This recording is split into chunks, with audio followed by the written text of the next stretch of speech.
Michée chapitre 7. Malheur à moi! Me voilà comme celui qui ramasse du chaume dans la moisson, ou qui cueille un grappillon de la vendange, n'ayant pas à lui une seule grappe pour en manger les prémices. Malheur à mon âme! Car le juste a péri sur la terre, et parmi les hommes il n'en est pas qui marche droit. Tous sont en justice pour avoir versé le sang, et chacun d'eux accable son prochain sous l'oppression. Et leurs mains sont prêtes à faire le mal. Le prince exige, le juge dit des paroles douces, et voici le désir de son âme. Je prendrai leurs biens comme le ver qui ronge, marchant décemment au jour de la visite. Malheur, vos vengeances, Seigneur, sont venues, et maintenant vont venir leurs lamentations.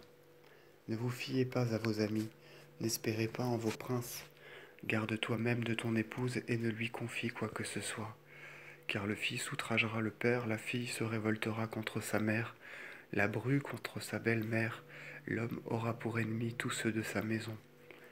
Pour moi je regarderai le Seigneur, j'attendrai le Dieu mon sauveur, et mon Dieu m'exaucera. Ne m'insulte pas, ô mon ennemi, parce que je suis tombé. Je me relèverai, car si je suis à terre dans les ténèbres, le Seigneur m'éclairera. Parce que j'ai péché contre le Seigneur, je supporterai sa colère, jusqu'à ce qu'il ait reconnu juste ma cause. Et alors il me rendra justice, et il me ramènera à la lumière, et je verrai son équité.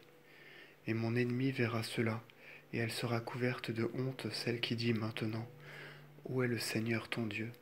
Mes yeux la regarderont alors, et elle sera foulée aux pieds comme la boue des rues. Voici le jour où l'on enduit la brique. Ce jour sera celui de ta destruction, et ce jour-là tes lois seront effacées. Et tes villes seront mises au niveau du sol. Elles seront partagées entre les Assyriens, et tes forteresses seront partagées depuis Tyr jusqu'au fleuve, d'une mer à l'autre et d'une montagne à l'autre. Et ta terre et tous ceux qui l'habitent seront désolés à cause des fruits de leur convoitise. Votre verge à la main, Seigneur, paissez les brebis de votre héritage, qui d'elles-mêmes se sont abritées dans la forêt du Carmel. Elles trouveront leur pâture en Basan et Galaad, comme au jour d'autrefois. Comme au jour où vous nous avez fait sortir d'Égypte, vous verrez des prodiges, et les gentils les verront aussi, et ils en seront confondus malgré toute leur puissance. Ils se mettront la main sur la bouche et leurs oreilles n'entendront plus. Ils lécheront la terre comme les serpents qui rampent dans la poussière.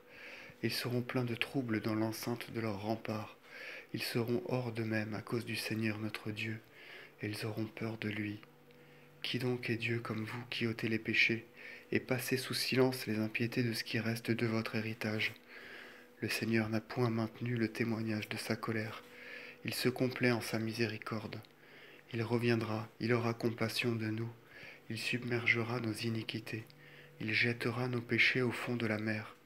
Il fera ses dons à Jacob en vérité. Il sera miséricordieux envers Abraham, comme il l'a juré à nos pères au jour d'autrefois.